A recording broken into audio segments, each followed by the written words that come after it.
الرحمن الرحیم۔ السلام علیکم دوستو، کیا حال ہے؟ میں ہوں Ghulam Murtaza, technical YouTube channel کے ساتھ، ٹھیک ہے۔ تو آج کی جو کرنٹ افیئر نیوز ہیں، آج تاریخ ہے 23 مئی 2020۔ تو یو اے میں جو ہیں 27,892 کورونا کے رجسٹرڈ کیسز کی تعداد ہے۔ تو ریکور جو ہوئے ہیں وہ 13,798 ہیں، ڈیتھ جو ہوئی ہیں 241، ٹھیک ہے۔ تو یو اے میں کورونا کنٹرول میں ہے، ٹھیک ہے۔ اب ورلڈ میں جو ہے 52,05,900 یہ ورلڈ میں کیسز کی تعداد ہے، اور ریکور جو ہوئے ہیں وہ ہیں 20,54,125، یہ ریکور ہوئے ہیں، ٹھیک ہے۔ اچھا جی، اب ڈیتھس جو ہیں وہ ہیں 3,37,572، یہ پورے ورلڈ میں ہے۔ تو پاکستان میں تعداد کافی بڑھ چکی ہے کیسز کی، تو یہ تقریباً 50,000 کو کراس کر چکی ہے، 50,694 کیسز کی تعداد ہے، اور ریکور جو ہے 15,201 ہے، اور ڈیتھ جو ہوئی ہے 1,067۔ پچھلے 24 گھنٹے میں پاکستان میں کیسز کی تعداد بہت بڑی ہے، 2,600 تقریباً کیس بڑھے ہیں۔ تو اس کا مطلب یہ ہے کہ ہم یہ جو لاک ڈاؤن اوپن ہوئے ہیں، تمام چیزیں اوپن ہوئی ہیں، تو اس کا مطلب یہ ہے کہ ہم کیئر نہیں کر رہے۔ تو کیئر نہ کرنے کی وجہ سے کیسز کی تعداد بڑھی ہے، تو ہمیں چاہیے کہ تھوڑا کیئر کرنا چاہیے۔ تو ایس او پیز کو مد نظر رکھتے ہوئے ہمیں اپنے سارے کام کرنے چاہیے۔ اگر ہم اس طرح چلتے رہے تو ہمارے کیسز کی تعداد بڑھ جائے گی، اور ایک وقت ایسا آئے گا کہ ہمارے ہسپتالوں میں کیپیسٹی نہیں رہے گی، ٹھیک ہے، اور ہمارا میڈیکل جو سسٹم ہے وہ پورا فلاپ کر جائے گا۔ تو اللہ تعالیٰ ہمیں ان چیزوں سے بچائے، عبادت بھی کریں، ریاضت بھی کریں، جمعہ بھی پڑھیں، نمازیں پڑھیں، مسجد میں جائیں، مارکیٹوں میں جائیں، جہاں بھی جائیں ایس او پیز کا خاص خیال رکھیں، ماسک پہنیں، سینیٹائزر یوز کریں، اور فاصلہ جو ہے برقرار رکھیں، ٹھیک ہے۔ رش میں نہ جائیں، جہاں رش زیادہ ہو وہاں نہ جائیں، اگنور کریں۔ مارکیٹوں میں زیادہ نہ جائیں، زیادہ فیملی والے لوگ نہ جائیں، بچوں کو نہ لے کر جائیں، بوڑھے آدمی بھی نہ جائیں۔ تو لہٰذا ہر گھر میں 1 یا 2 آدمی جائیں، زیادہ نہ جائیں۔ تو خاص طور پر یہ خاص خیال رکھیں، جس کی وجہ سے کیسز ہمارے بڑھ رہے ہیں 2-3 دنوں میں، تو ان کو کنٹرول کریں، ٹھیک ہے۔ خاص طور پر مارکیٹوں کے لحاظ سے کنٹرول کیا جائے۔ مسجدیں اور عبادت گاہیں جو ہیں اب تک ریکور ہیں، تقریباً ان کا ایس او پی سے خیال رکھا جا رہا ہے، اور مسجدوں کی طرف سے کسی قسم کی کوئی کمپلین نہیں آئی ہے پورے مہینے میں، تو لہٰذا اب بھی نہیں آنی چاہیے۔ کل جمعۃ الوداع بھی بڑے عقیدت و احترام سے منایا گیا، اور مسجدوں میں کھول دی گئیں، اور اس کے لیے ایس او پیز کا بھی استعمال کیا گیا، اور جس سے پاکستان دنیا کا پہلا ملک بن گیا ہے کہ عبادات اور مسجدیں کھلنے کی وجہ سے ہم نے ایس او پی کا باقاعدہ خیال رکھا، اور جمعے بھی ہوئے اور نمازیں بھی ہوئیں، ٹھیک ہے۔ اور جبکہ آپ دیکھیں گلف میں بھی اسلامک کنٹری ہیں، دنیا کسی اسلامک کنٹری میں اس طرح ایس او پی کا جو خیال نہیں رکھا گیا، بلکہ جمعے اور نمازیں نہیں پڑھی گئیں، لیکن پاکستان اس میدان میں بھی سب سے آگے چلا گیا۔ تو یہ تھی کورونا کے بارے میں نیوز ہے۔ اب پاکستان کی جو نیوز ہے وہ بہت اداس نیوز ہے، سیڈ نیوز ہے۔ وہ یہ ہے کہ کل ایک پی آئی اے کی ایئر بس جو لاہور سے 91 مسافروں کو لے کر کراچی جا رہی تھی، جس میں عملے کے بھی 8 آدمی موجود تھے، ٹوٹل تعداد جو ہے عملہ سمیت یعنی سٹاف سمیت 99 ہے۔ تو یہ طیارہ لاہور سے اڑا، کراچی کی طرف روانہ ہوا۔ جب کراچی سے چند کلومیٹر فاصلے پر تھا، یعنی 20 کلومیٹر کے فاصلے پر تھا، تو کیپٹن کو محسوس ہوا کہ انجن میں کچھ خرابی ہے، تو اس نے ٹاور سے رابطہ کیا، ٹاور والوں کو آگاہ کیا، انہوں نے کہا آپ سپیڈ سلو کریں اور نیچے آ جائیں، یعنی آپ 10,000 فٹ کی بلندی پر اڑ رہے ہیں، آپ نیچے آ جائیں۔ تو وہ نیچے آ گیا، لیکن کنٹرول پھر بھی نہ ہوا۔ جب وہ ٹرن لینے لگا لینڈنگ کے لیے، تو اس کے دونوں انجن جواب دے گئے، یعنی وہ بند ہو گئے، تو جس کی وجہ سے طیارے میں آگ لگی ہوئی تھی۔ یہ ویڈیو میں دکھایا گیا کہ آگ بہت پیچھے سے لگ چکی تھی. بہرحال وہ آگ لگی اور ایک دھماکہ ہوا اور ماڈل کالونی میں وہ جا کر گر گیا. یہ ایئرپورٹ کے نزدیک کالونی ہے تو وہاں جا کے وہ گر گیا اور جس سے یہ ہوا کہ تقریباً 100 آدمی اس کے اندر تھے. کچھ آدمی بچ گئے ہیں، یہ تعداد معلوم نہیں ہے، لیکن واضح طور پر یہ ہوا کہ 2-3 آدمی بچ گئے ہیں جن کو زخمیوں کو ہسپتال لے جایا گیا ہے. اور باقی ایک پنجاب بینک کے مینیجنگ ڈائریکٹر بھی تھے تو وہ بھی بچ گئے ہیں، ان کی بھی اطلاع پہنچی ہے اور ہم نے لائیو دیکھا بھی ہے کہ وہ سوئے ہوئے ہیں، انہوں نے اپنے والدہ سے بات بھی کی ہے. ٹھیک ہے، اور یہ ایک معجزانہ طور پر ہوا ہے، ورنہ یہ فلیٹیں گرتی ہیں ان میں کوئی مسافر بچتا نہیں ہے. بہرحال پی آئی اے کے لیے یہ خاص خطرے کی گھنٹی ہے. پی آئی اے کے پچھلے سالوں میں کافی حادثات ہو چکے ہیں. ایک ملتان میں ہوا ہے، ایک شمالی علاقہ جات میں ہوا ہے، ایک ہمالیہ پہاڑیوں کے نزدیک ہوا ہے. تو اسی طرح یہ حادثات پاکستان میں ہو رہے ہیں جو ہماری فلائٹ میں چڑھنے والے مسافروں کے لیے ایک خطرے کی گھنٹی ہے. تو پی آئی اے کا جو اعتماد ان دنوں میں بڑھا تھا وہ تھوڑا کم ہو جائے گا.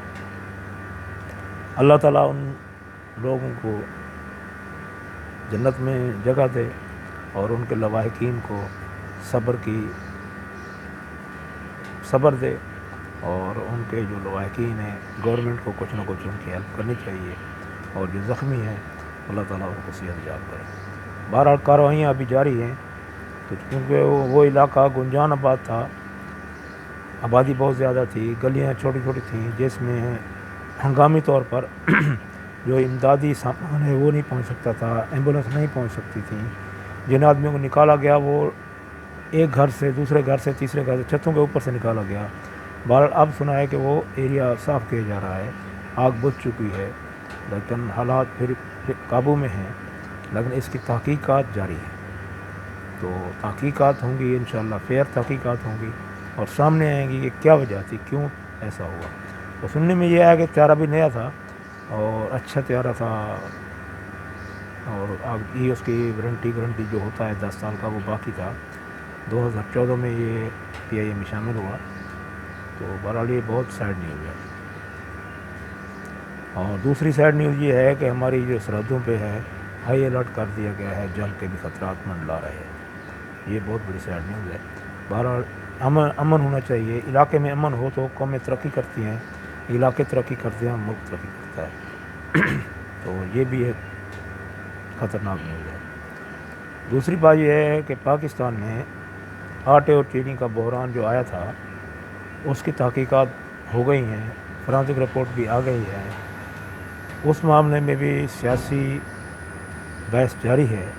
اب دیکھنا یہ ہے کہ عید کے بعد کن کو سزائیں ہوتی ہیں اور کن کو رعایتیں ملتی ہیں یا مکمکہ ہوتا ہے. تو یہ ابھی تک طے نہیں ہوا مکمکہ ہوتا ہے یا نہیں ہوتا ہے. بہرحال اس میں اپوزیشن کے لوگ بھی شامل ہیں، گورنمنٹ کے لوگ بھی شامل ہیں. ٹھیک ہے، جس میں شہباز شریف گروپ ہے، امنی گروپ ہے، چودھری برادران ہیں، خسرو بختیار ہے اور جہانگیر ترین گروپ ہے. تو یہ سارے ہیں جو گورنمنٹ کے اس میں شامل ہیں.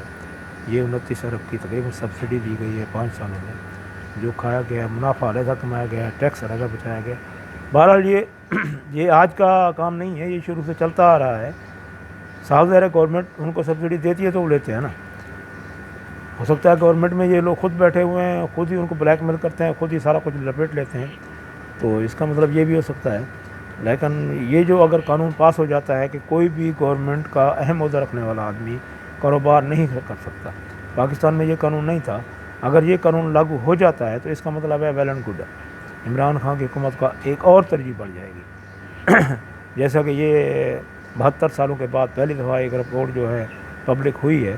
تو اسی طرح اگر یہ کام کرتا ہے کہ کوئی بھی گورنمنٹ کے اہم عہدوں پر یا وزارتوں پر یا منسٹری پر قائم رہنے والا آدمی کوئی کاروبار نہیں کر سکتا، اگر یہ قانون بن جاتا ہے تو پھر یہ ایک پاکستان بہترین ملک بن جائے گا دنیا.